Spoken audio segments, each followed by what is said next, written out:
Bangladesh cricket বোর্ডের সভাপতি নাজমুল হাসান পাপনের শেষ রক্ষা হয়েও হইল না। চরমভাবে খেপেছে সমর্থকেরা, সাথে মন্ত্রী আসিফও ঢেলে সাজাচ্ছেন বিসিবি। দর্শক, গত 5 আগস্ট সাবেক প্রধানমন্ত্রী শেখ হাসিনা পদত্যাগ ঘোষণা করে দেশ ছাড়েন।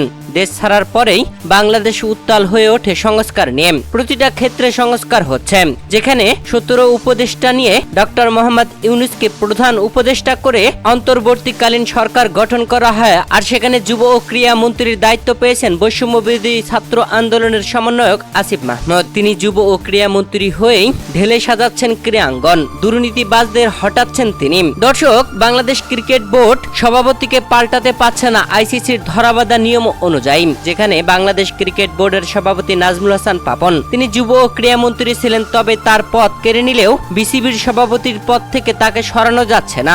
আইসিসির নিয়মের কারণে তাকে 2025 সাল পর্যন্ত সভাপতি রাখতে হবে, তবে সেটা আর সমর্থকেরা এখন মানছেন না। চরম খেপেছে, পদত্যাগের দাবিতে মাঠে নেমেছে সমর্থকেরা, আন্দোলন করছে রীতিমতো। পাপনকে সরিয়ে ছাড়বে তারা। দর্শক, আপনাদের কি মনে হয়, নাজমুল হাসান পাপনকে কি নিজ ইচ্ছায় এখন পদত্যাগ ঘোষণা করা উচিত? অবশ্যই কমেন্ট করে জানাবেন।